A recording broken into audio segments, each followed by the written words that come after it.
Fala galera, meu nome é Lucas, voltei agora pra gente comentar sobre o capítulo 1106 de One Piece e vamos comentar os diversos pontos desse capítulo aqui, principalmente que foi revelado quem chegou em Egghead e que vai ajudar os Mugiwaras, isso foi revelado e a gente vai comentar sobre tudo isso nesse capítulo. Mas antes, já deixa aquele like, se inscreve no canal se ainda não for inscrito e se puder compartilhar, compartilha esse vídeo que vai estar me ajudando bastante. A gente vai ver aqui algumas imagens desse capítulo que eu tentei pintar aqui de alguma forma para não dar direitos autorais e a gente vai comentando em cima disso. Porque o capítulo se inicia com um navio chegando em Egghead e esse é o navio das pessoas que chegaram que a gente, nesse momento aqui, ainda não sabe quem é. A gente não sabe se é inimigo ou se é aliado, mas o Oda ele é bem perspicaz nesses momentos aqui, porque a gente já sabe, para quem leu o capítulo já sabe quem foi que chegou, mas não tem como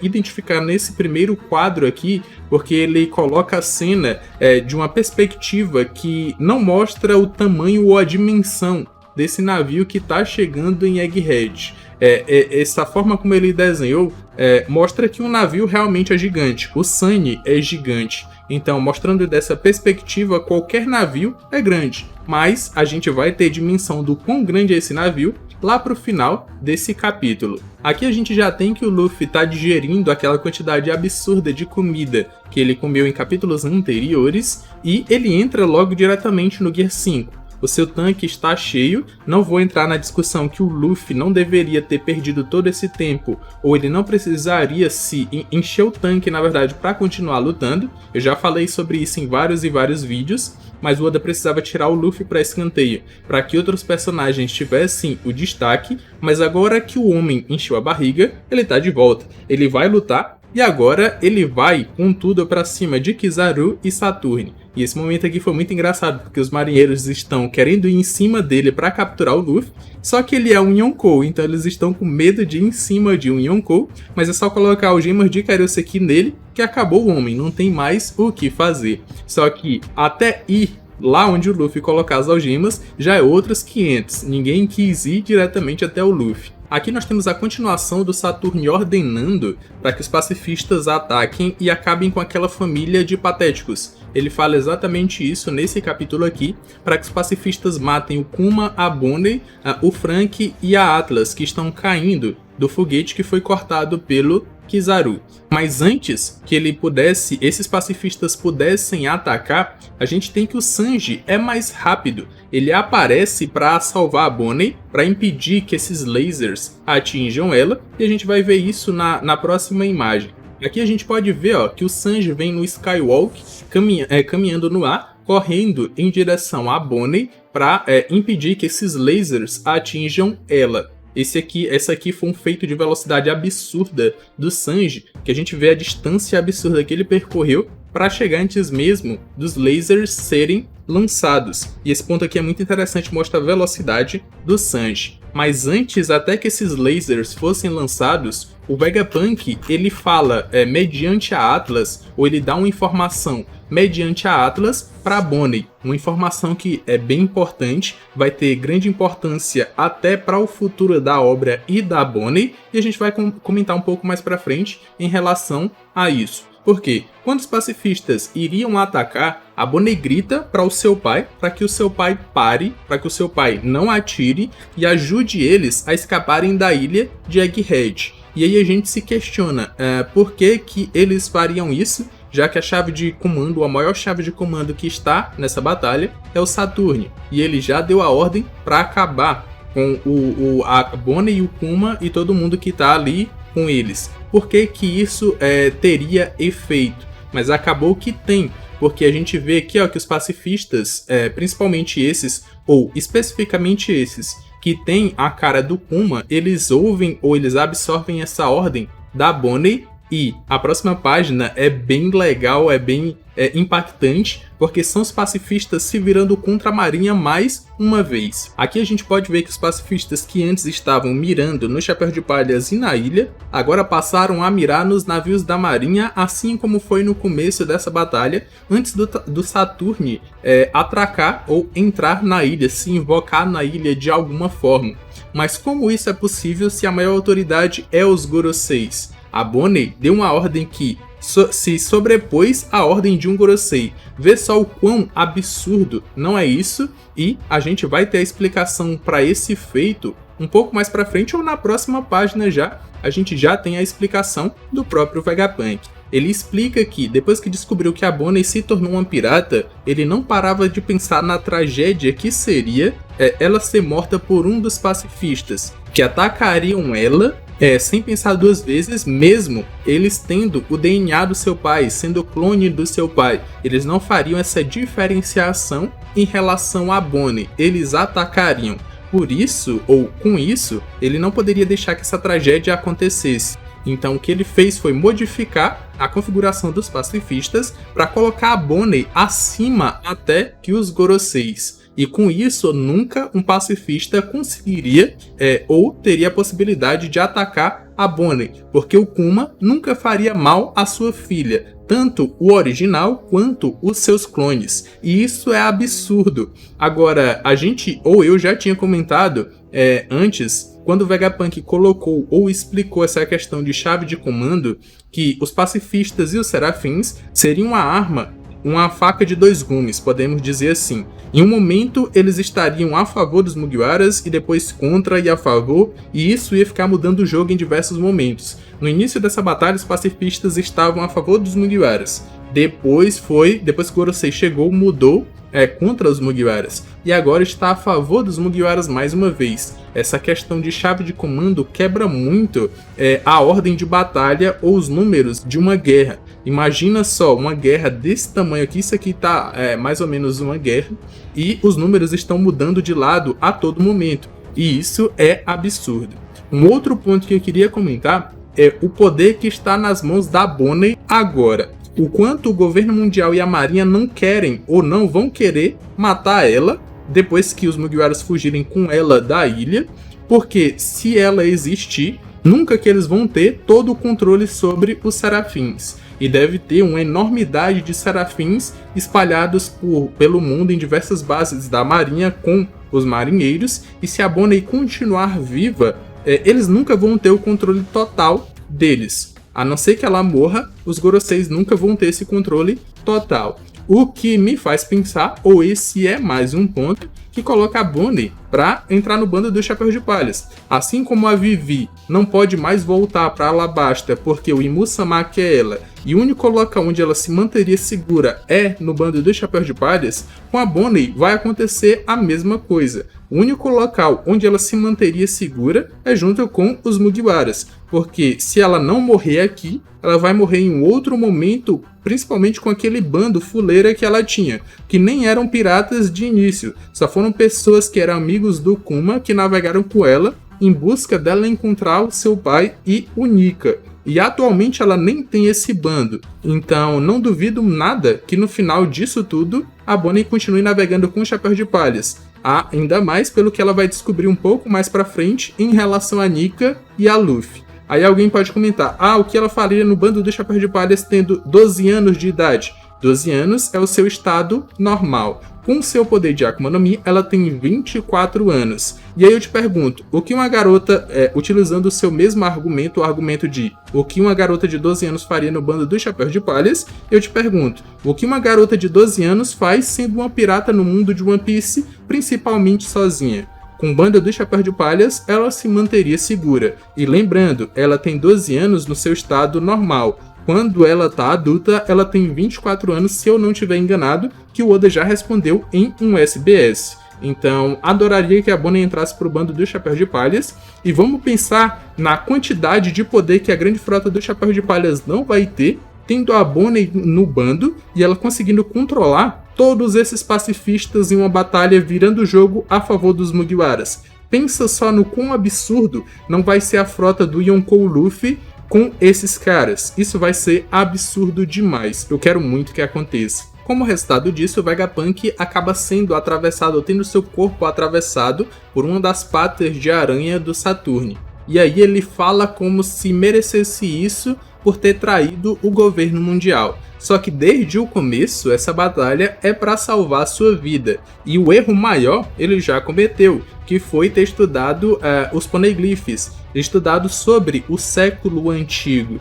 Então, todo erro abaixo disso, ou todo erro além disso, é menor, porque estudar o século antigo é o pior crime que uma pessoa pode cometer. Então eu não achei que fez sentido o Vegapunk querer ter esse castigo por ter feito essa modificação, já que toda essa batalha é para salvar a sua vida, mas como não tem ninguém protegendo ele e o Sanji que protegeria correu para salvar a Bonnie, então a gente tem isso aqui como resultado. Aparentemente isso aqui não foi um golpe fatal, e se fosse a pata da Black Maria teria veneno, tomara que essa do Saturne não tenha, porque se o Vegapunk não morrer por essa perfuração aqui, ele pode morrer por veneno. O da Black Maria, se eu não me engano, ou era veneno ou era ácido, alguma coisa assim. Então se fosse ela, o Vegapunk estaria em maus lençóis. Após isso, Saturn ordena que o Kizaru mate todo mundo, não deixe que nenhum deles saia com vida. E o Kizaru vai, ele sem hesitação nenhuma, ataca utilizando seu ataque característico, que ele lança vários raios de luz, e o Sanji, como ele tinha corrido rapidamente para proteger a Bonnie dos raios lasers dos pacifistas, tentou e conseguiu proteger ela aqui desses raios do Kizaru, que a gente vê que atinge a Atlas, o Franky, o próprio Kuma, que atravessa aqui o seu corpo. O Sanji inicialmente consegue meio que proteger de um deles, mas se a gente olhar num quadro um pouco mais abaixo, o Sanji também é atingido. A gente consegue ver aqui, ó, que ele acaba sendo atingido em uma parte do seu corpo, como mostra que o Franky e a Atlas também foi. E aí, quando o Kizaru iria matar a Bonnie utilizando aquela espada de luz que ele cria, característica também, que ele utiliza para lutar, e que ele diz ali que vai ser indolor, que não vai causar dor à sua morte, que ela vai morrer rapidamente, a gente tem uma surpresa porque o homem voltou. Ele voltou para lutar de vez, e agora ele só vai cair quando a batalha terminar. E quando essa batalha terminar, a gente vai ver uma das cenas mais épicas de One Piece. Eu tenho certeza disso porque essa batalha aqui promete bastante. Quando Kizaru estava prestes a atacar, ele dá uma olhada pro ladinho e aí vem um socão absurdo do Luffy e manda o Kizaru voando para longe mais uma vez. Eu também não sei se aqui é só pelo desenho do Oda, mas esse punho do Luffy imbuído com o haki do armamento, ele me parece um punho gigante, do tamanho do corpo do Kizaru, que atingiu todo o seu corpo e mandou ele para longe. Agora eu não sei se é a perspectiva que o Oda desenhou, que tá parecendo que a mão do Luffy tá gigante, e aí a gente tá vendo essa mão mais próxima da tela do que uma que tá um pouco lá atrás, ou se realmente é uma mãozona gigante. Eu aposto que seja uma mão gigante, porque esse impacto que a gente vê ali onde o Luffy acerta é um impacto grande, como se tivesse pegado uma coisa grande, não só o rosto do Kizaru ou a barriga do Kizaru, mas como se tivesse pegado o corpo do Kizaru inteiro e mandou ele para longe. O que o Luffy faz depois disso para salvar todo mundo é emborrachar ou dar propriedades elásticas para toda a ilha. Aparentemente foi para toda a ilha, porque até os marinheiros de fora eles meio que percebem que a ilha está balançando, e todo mundo que ia cair e iria se arrebentar no chão caiu numa cama elástica e conseguiu se salvar, com o Luffy rindo e gargalhando, dizendo que voltou com um tanque cheio e agora vai lutar até o final. Quando a Bonnie vai até o Vegapunk para ver se ele tá bem, aqui o Vegapunk revela para ela que o Luffy é o Nika, é o deus do sol, que o Kuma sempre cultuou e a Bonnie sempre esteve procurando. E esse painel aqui é um dos painéis mais bonitos e representativos de One Piece, que mostra alguém que tem a esperança em um deus, tendo essa esperança correspondida pelo seu deus. Porque aquele que traz a libertação, que é o Nika, tá aqui na frente da Bonnie, tentando trazer a libertação para ela, pro seu pai e pro Vegapunk. Então ela chora ao ver o Luffy transformado em Nika e na pose de Nika, com os tambores da libertação.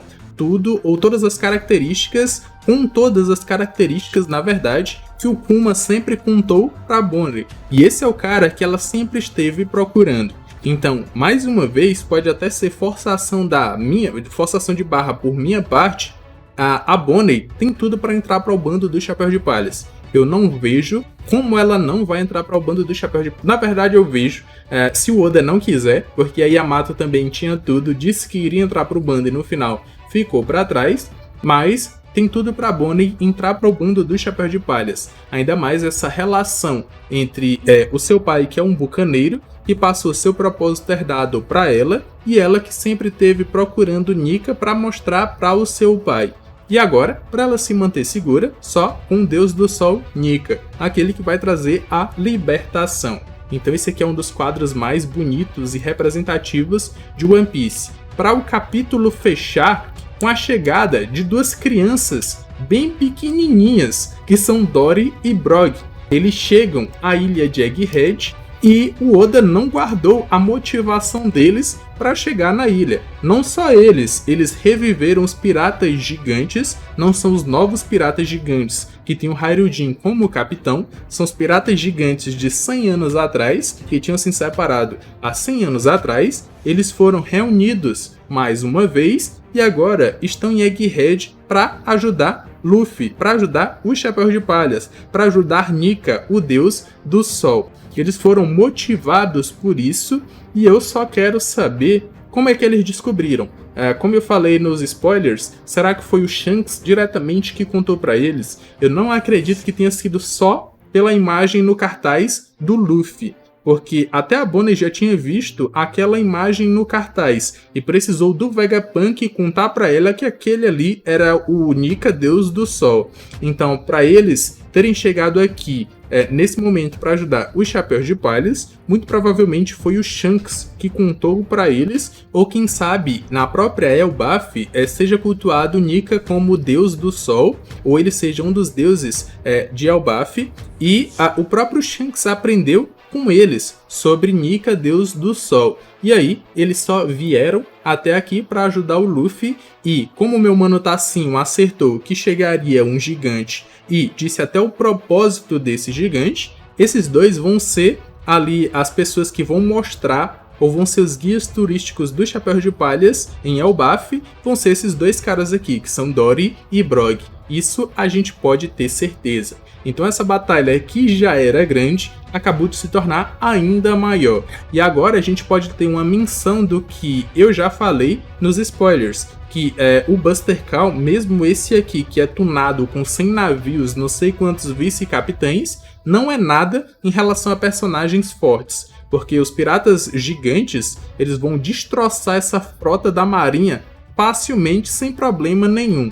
E os navios da marinha não vão conseguir, acredito que nem arranhar o navio dos piratas gigantes, que é colossal. Mas eu quero saber as suas opiniões em relação a esse capítulo. Vocês acham que o Luffy não deveria ter caído quando ele se destransformou, deveria já ter continuado lutando? Acreditam que a Bonnie vai entrar para o bando dos Chapéus de Palhas? Acreditam que Dory e Brog vão ser os guias do Luffy e dos Mugiwaras na ilha de Elbaf? Comenta suas opiniões aqui embaixo que eu vou estar vendo e vou estar dando coraçãozinho para vocês. Aqui na tela final nós temos 2 vídeos que eu acredito que vocês vão gostar. Eu me despeço por aqui, um abraço e valeu!